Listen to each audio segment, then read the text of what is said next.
गोव्यातील कांदोळी बीचवरील ज्वेलरी शॉपमधून 22 लाखांच्या 16 सोन्याच्या अंगठ्या चोरणाऱ्या महाराष्ट्रातील टोळीला कळंगूट पोलिसांनी अवघ्या 36 तासांमध्ये रायगडमधून अटक केली आहे। या टोळीत 3 पुरुष आणि 2 महिलांचा समावेश आहे। ही टोळी मूळची महाडजवळील कर्नाळा गावातील रहिवासी आहे।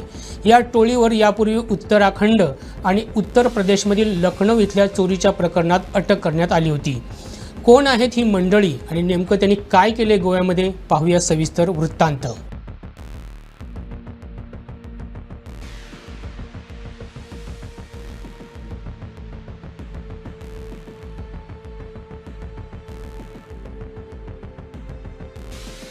उत्तर गोव्यातील कांदोळी बीचवर उदय शिरोडकर यांच्या मालकीचं उदय गोल्ड स्मिथ ज्वेलरी शॉप नावाचं प्रसिद्ध सराफी दुकान आहे। याच दुकानात शुक्रवार 26 जून रोजी दुपारी 12:30 वाजण्याच्या सुमारास 3 पुरुष आणि 2 महिलांची टोळी ग्राहकाच्या रूपात घुसली होती। संशयित पुरुषांनी दुकानदार शिरोडकर यांना चांदीचं पैंजण दाखवण्याच्या बहाण्यानं बोलण्यात गुंतवून ठेवलं। दुकानदार बोलण्यात गुंग असल्याचं लक्षात घेऊन टोळीतील एका महिलेनं शोकेसमधील सोन्याच्या अंगठ्यांचा रॅक बाहेर काढला आणि दुसऱ्या महिलेच्या पिशवीत अत्यंत शिताफीनं सरकवला। ऐवज लंपास केल्यानंतर सर्व संशयित घाईघाईनं दुकानातून निघून गेले।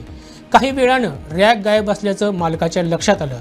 त्यांनी तात्काळ CCTV फुटेज तपासले असता हा चोरीचा प्रकार समोर आला।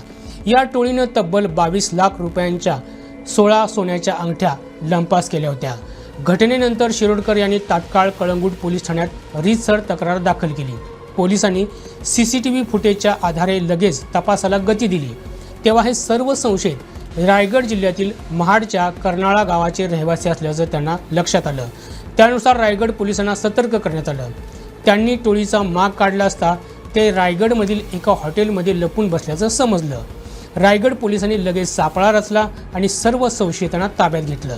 यामध्ये पांडुरंग गणपत पवार, मंगेश भाऊ सुर्वे, सतीश नामदेव शिंदे, ज्योत्स्ना आनंद पवार आणि विमल राजेंद्र जाधव यांचा समावेश आहे। रायगड पोलिसांकडून माहिती मिळाल्यानंतर गोव्याच्या पोलिसांनी रविवार 28 जून रोजी रायगडमध्ये जाऊन संशयितांना गोव्यात आणून रीतसर अटक केली। त्यांच्याकडून 16 पैकी 15 अंगठ्या जप्त करण्यात आल्या असून एका अंगठीचा शोध सुरू आहे।